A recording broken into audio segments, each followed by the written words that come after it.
What's up, agents, and welcome back to another Division video where we're going to talk about the end of the Tu22 Season 2 PTS. Don't forget to like, share, comment, and subscribe, and let's get straight into it. Alright, so the PTS has finished a while ago now, and it's just taken me a little while to get around to making this video, but with all the rumours about when the next season will go live, check out my previous video for that, and the announcement of the Twitch drops.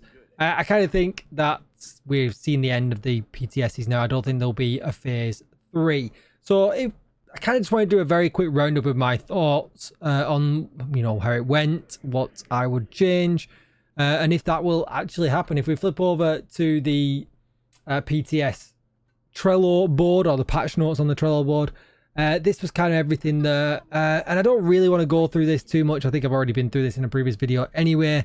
But there was some definite bugginess with the modifiers. Hopefully that was a pretty straight bug to be ironed out.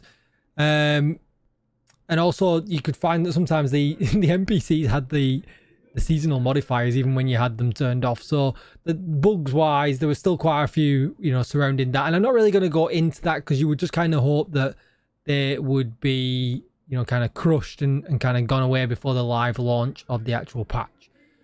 Really what I would kind of talk about is what I kind of think worked, what didn't work with the changes and, the additional stuff.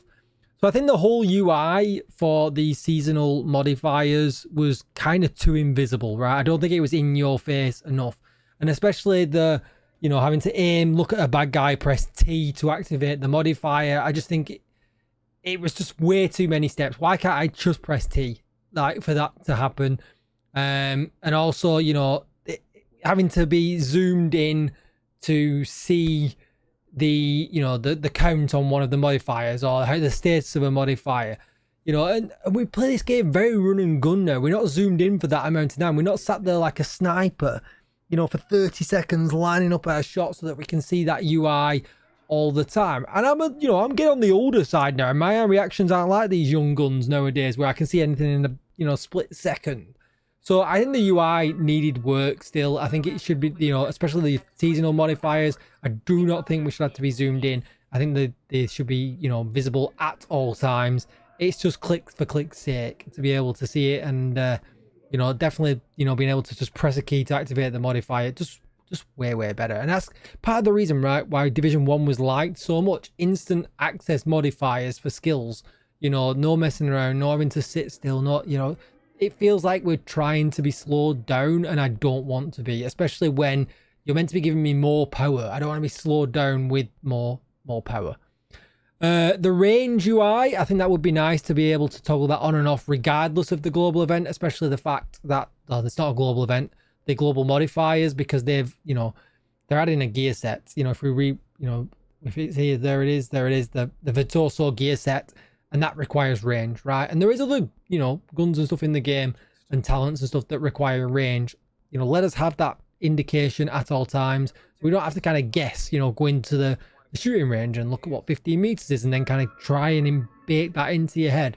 It would be really nice if that range UI stayed in all the time. It showed up in the DZ as well, and the modifiers aren't active. So, it does feel like that would be nice.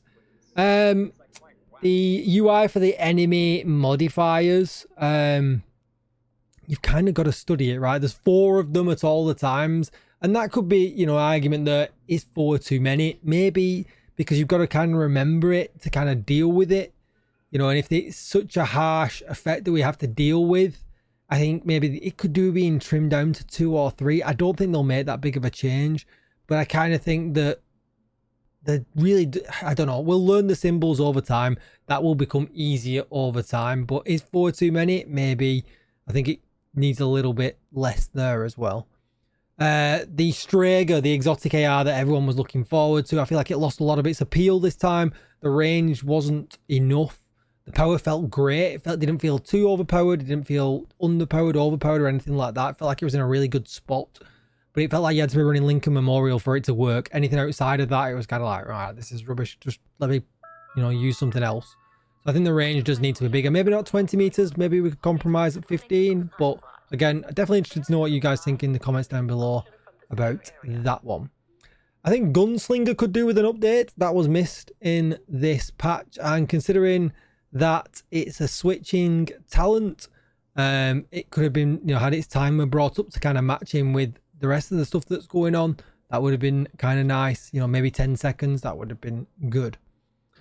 The scout missions, I feel like there could be more to them, right? I think, you know, they're weekly missions, and yeah, I kind of liked them. They're kind of like that you have to run them blind and figure them out, and that's the kind of thing that I like to do in this game. We know the map so well now, so most people kind of have an inkling from the clues that it gives us on what we need to do or where we need to go. 3 just felt like it was over very quickly. Most people would have that done, you know, 10-15 minutes. If that could be 4, 5, 6, 7, 8 missions weekly, I feel like it would be much more fleshed out. But obviously that includes writing, it includes sound clips, so that, you know, it does double the work essentially. But I feel like they could, you know, definitely be a bit more fleshed out. I also feel like the reward could be more one exotic component. Feels a bit meh. More exotic components, more materials, whatever. Just feel like it could be a little bit more. That would have been kind of nice. The priority objectives, again, I feel like this does need some kind of quality of life tweaks already. We can run all of it on normal, and because we can do that, and obviously a lot of people will do that, they'll want a shortcut to max the content out, to get all the power available, to get all the, you know, the modifiers available as quick as you can. And sometimes that's just what's baked into a gamer. They won't run it slow, they won't challenge themselves. They'll you know, you have that ability to kind of ruin it for yourself by just running it through on normal, and it just being and feeling mind numbing. I think difficulty needs to play a part in them, you know, and not necessarily, you know, heroic, right? Because that will, you know, we've been there before with the time trials. We had heroic ones. People got upset because they were a newer player. They couldn't do it. I get that. I get that not everybody's played the game for 6 years and is completely min-maxed, but I think there needs to be some kind of difficulty in there. We you know, you get a selection. So I don't think, you know, it would be hard for them to bake in a little bit of difficulty in that, and so that not everything can just be run on normal and, you know, just become mind-numbing and boring. I feel like it does need it, you know, and if they do release it where it can be run on normal, it spoils it, and you can't go back and unspoil it for yourself. So I do feel like that could do with a little bit of work. And we have the ability to abandon now as well. So even if it did happen to show up with, you know, heroic across the board, we can abandon, you know, so if it's too hard. So I think it's probably worth it. The Ouroboros at 1275 still felt a little bit too underwhelming, considering that the Elmo got a really good change that the Ouroboros could do with, you know, still a little bit more RPM, especially with where the chatterbox is going to be and some of the other high-end guns, Dark Winter and things like that. I feel like the Ouroboros could just do with a little bit. It's an incursion reward. It's special.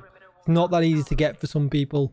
I think it just needs a bringing up more back to where it was. Maybe not, but, you know, definitely higher than 1275. But just touching on that, the St. Elmo changes I think were good, right? And when we look at this in, you know, kind of the perspective I'm looking at it, yes, okay, we know that it's a nerf. You know, we know that everything got brought down to then be brought back up, and a lot of people will say, well, that's, they've done that on purpose to see if it was acceptable, and then they brought it up to make you feel like it got buffed, and it's still a nerf in the long run. We get that. The theme for this is overall, you know, balance. But I think that the St. Elmo, you know, it fit kind of nice, you know, with what we're saying. It wasn't too powerful, you know, and if you know, I've gone over IKEA's sheets a bunch of times with these, where they lay out with where they stand damage wise. Now, St. Elmo was put in a good place. You know, this is a gun that doesn't require you to run a raid. It's a gun that doesn't require you to, you know, to do an incursion. You can just kind of go and farm assault rifles, and eventually, hopefully, you'll pick it up. So I think it was put in a good place. I kind of, you know, it's going to be a gun that people can still use every day. It's not one for the stash. The Virtuoso gear set, I feel like the damage was still very underwhelming.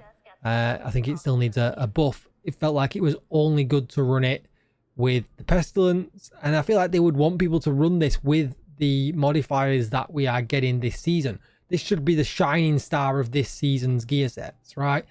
And with that, I feel like they could make it, you know, the best gear set in the game, and then, you know, get into kind of a theme where the new set that comes in that kind of matches up with the season, if that's what they're looking to do, that is the best set for the season.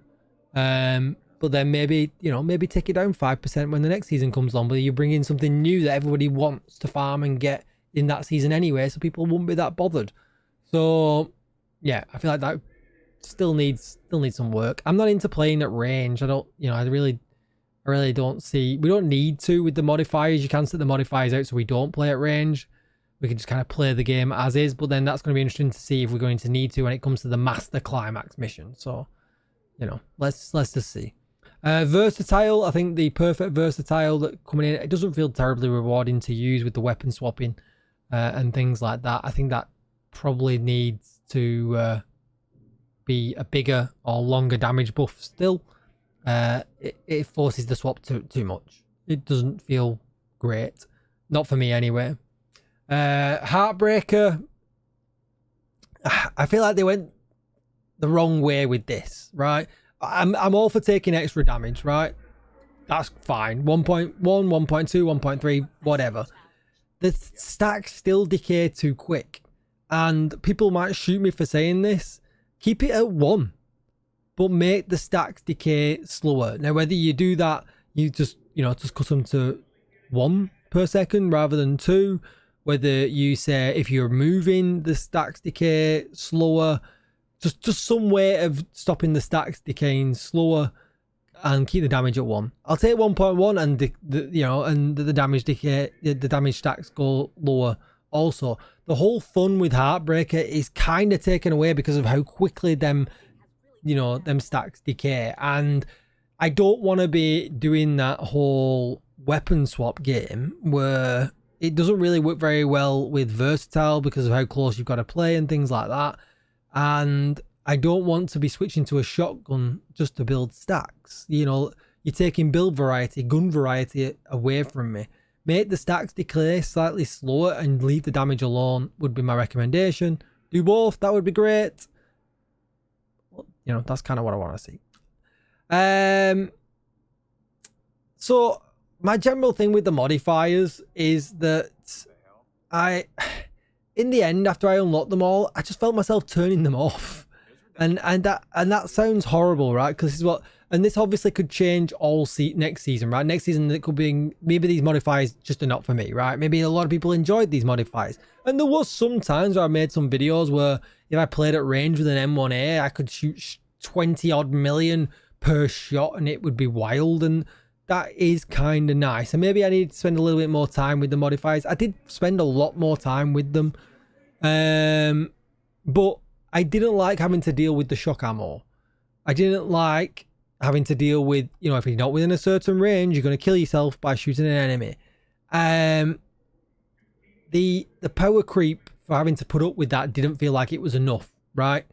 For other games that have seasonal content, you feel really powerful in a way that you can still play the game, but the negative effects, although they affect you, they don't, you know, I could kill myself within a couple of seconds very easily with some of these hostile modifiers. So yeah, I still think there's balance there to be found, whether they bring the hostile modifier damage down and leave the, you know, our damage as is, because obviously that's got to be a consideration as well. They don't want us going around, you know, one tapping everything with a snowball gun. But I think that there's still some damage values to work out there to make that, you know, feel fun, right? I think it's okay, and I'll use it a little bit, and maybe I'll have to use it for certain strategies for the master climax mission and things like that. But I think for general day-to-day use, there's still some damage tweaking to make that feel very, very, very fun. But one good example of that was the tap modifier. I think that worked really well, right? The tap modifier give you 150% headshot damage, but it reduced body shot damage, and that kind of felt fair. And the range aspect of that then, you know, made it feel really, really fun. But some of the other ones were just kind of like, you're making it really difficult for me to play the game, and I'm just going to turn it off. You know, I don't care anymore. So yeah, I think there's some working out there as well. As far as the Scorpio goes, I don't necessarily like that nerf too much, but I do feel like if they're going to change it and we've got to kind of meet at a middle ground, it would be way better if it was 2468 rather than 2469. But yeah, I guess we'll see what they'll do with that. I still feel like the Scorpio nerf was kind of harsh, and it didn't seem like they were too interested in making a change for that. Hopefully they have come full release. And that's really kind of it, really. I think if I was going to reach into things that I would like to change that weren't necessarily part of this, I feel the shield break could disappear for PvE. I get it's why it's there for PvP, but for PvE it's just annoying. True Patriot system corruption didn't get a pass this time, and it would have been really nice for them to get a pass, especially considering how hard system corruption is to get. And True Patriot just feels like it's being left to die, and it's such a good gear set. With some really minor tweaks, it could be, you know, really good. So I feel like there's some negativity from me there, and I don't really usually like to be super negative. But I feel like they're close, right? I feel like they got close to making it feel fun. I hope they have made some further changes as we go, you know, and go live. Hopefully in a 10 days or so, if the rumors are true. But that's gonna be it, right? That's gonna be it for the video. Don't forget to like, share, comment, subscribe. Let me know down below what you think, right? You guys, you know, my opinion is my opinion, but I really would appreciate it if you guys let me know what you thought of it all. Now that you've had some time to reflect on it, that would be super cool to hear. Don't forget to like, share, comment, and subscribe. We hit 19k on YouTube. Let's go for 20. And I will see you in the next video. Thanks for watching, agents. Goodbye.